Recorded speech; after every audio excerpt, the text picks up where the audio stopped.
Momen tak terduga mewarnai perundingan Amerika-Iran di Swiss. Menteri Luar Negeri Iran Abbas Araghchi terlihat hanya sempat menyapa Perdana Menteri Pakistan Shehbaz Sharif sebelum meninggalkan ruang briefing.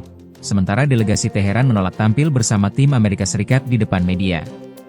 Pertemuan penting itu akhirnya berlangsung secara tertutup, memicu spekulasi baru di tengah upaya implementasi kesepakatan antara Washington dan Teheran.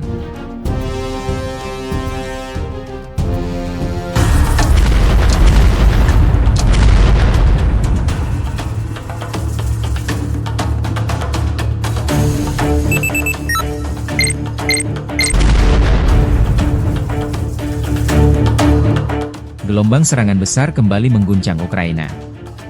Rusia mengklaim berhasil menghancurkan pusat komando drone dan menyerang sejumlah fasilitas energi di beberapa wilayah, termasuk Kiev, Sumy, dan Chernigov.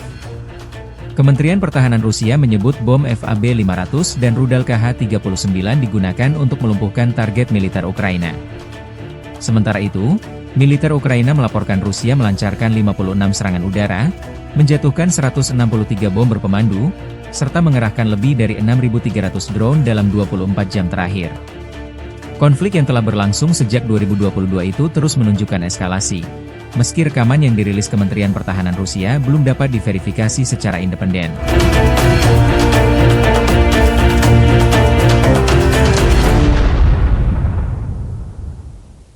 Pemirsa, Amerika Serikat dan Iran mencapai kesepakatan damai setelah kedua negara bertemu secara virtual pada hari Minggu. Sejumlah poin penting disepakati kedua negara termasuk penghentian perang secara menyeluruh.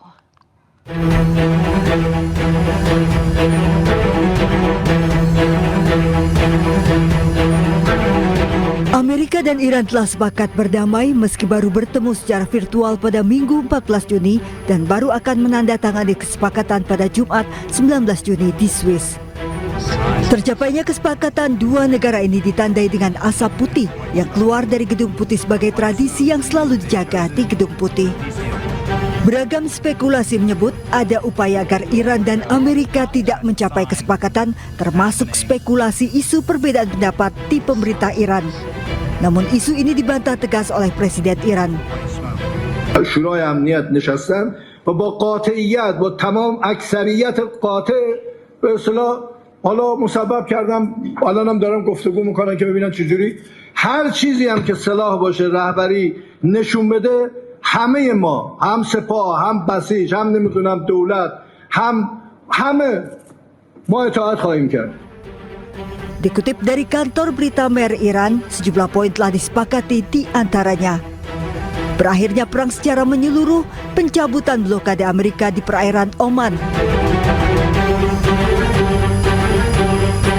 Selat Hormuz dibuka, sanksi Iran ditangguhkan. Rencana rekonstruksi Iran senilai 300 miliar dolar Amerika. Pencairan aset Iran yang dibekukan sebesar 24 miliar dolar Amerika yang setengahnya dibayar di muka. Serta pembicaraan nuklir dalam 60 hari. Sejumlah negara sudah menyampaikan dukungan dan ucapan resmi atas tercapainya kesepakatan damai Amerika dan Iran, termasuk dari Sekjen PBB Antonio Guterres. Pemirsa, Presiden Amerika Serikat Donald Trump mengklaim berhasil mendorong tercapainya kesepakatan besar yang disebut akan membawa perdamaian dan juga keamanan di kawasan Timur Tengah. Melalui unggahan di media sosial, Trump menyatakan banyak presiden telah mencoba untuk berdamai dengan Iran dan semuanya gagal. Para pemimpin kawasan ini untuk pertama kalinya menemukan presiden yang mampu membantu mewujudkan perdamaian sejati. Trump juga menyebut dengan dibukanya selat setelah penandatanganan kesepakatan pada hari Jumat 19 Juni 2026 akan memungkinkan pembersihan ranjau serta memulihkan arus distribusi minyak.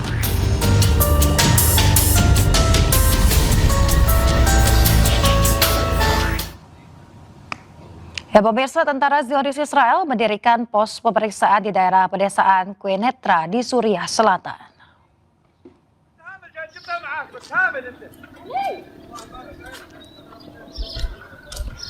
Pasukan bersenjata Israel terlihat di sebuah pos pemeriksaan di desa Saida Al-Cholan di daerah pedesaan Quneitra di Suriah Selatan dalam rekaman di hari Senin. Peristiwa ini terjadi kurang dari seminggu setelah media lokal melaporkan bahwa IDF telah mendirikan pos pemeriksaan di jalan yang menghubungkan desa Saida Al-Cholan dan juga Al-Mufaras di pedesaan Quneitra Selatan. Namun Israel tidak berkomentar terkait dugaan penyusupan tersebut. Menteri Pertahanan Israel Katz menyatakan tentara Israel akan tetap berada di zona keamanan di Lebanon, Suriah dan juga Gaza tanpa batasan waktu. Hal ini terjadi setelah Amerika Serikat dan Iran mengonfirmasi bahwa mereka telah mencapai kesepakatan untuk mengakhiri konflik mereka.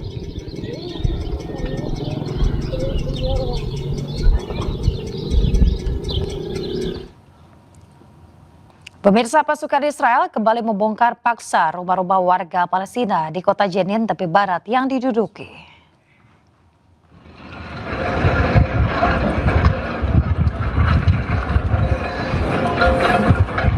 Pembongkaran secara paksa di kawasan kota Barta'a, kota Jenin, tepi barat Palestina dilakukan pada hari Minggu. Nampak sejumlah alat berat dikerahkan meratakan rumah-rumah yang menjadi sasaran operasi. Pasukan Israel berdalih bangunan yang dihancurkan tidak memiliki izin pembangunan resmi dari otoritas Israel. Dalam sepekan terakhir, sedikitnya 15 rumah di kawasan ini telah dibongkar paksa oleh otoritas Israel.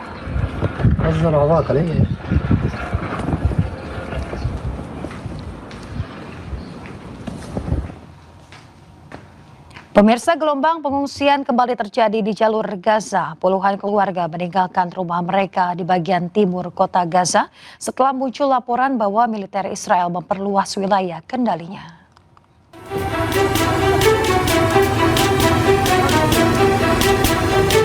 Puluhan keluarga terpaksa mengungsi dari lingkungan Al-Tufah dan Al-Sujayyah di timur kota Gaza. Kawasan Al-Tufah memperlihatkan kendaraan yang dipenuhi barang-barang pribadi meninggalkan wilayah tersebut. Eksodus warga terjadi setelah muncul laporan mengenai perluasan wilayah yang disebut sebagai garis kuning, area yang berada di bawah kendali militer Israel dan membatasi akses warga sipil. زي ما انتم شايفين فيها مع الخط الاصفر امبارح قدموه تقريبا الساعه 2:30 بالليل والناس نايمه فعملوا ضجه هنا واليهود قربت وجدبابات هنا وحطوا خط اصفر وحطوا كمان هنا خط وين النزوح الناس هنا تسرد ايش بدنا نسوي بدنا نروح حنبات هنا وحنضلنا هنا لو بده يجي 1000 دبابه هنا حنضلنا قاعدين مكاننا. Pergerakan tersebut menyebabkan puluhan keluarga terpaksa meninggalkan rumah mereka demi alasan keselamatan. Hingga kini, pemerintah Israel belum memberikan tanggapan resmi terkait laporan perluasan wilayah kendali tersebut. Teroris Israel sengaja membakar masjid, rumah dan kendaraan warga Palestina di kawasan tepi barat. Aksi pembakaran memicu kepanikan warga.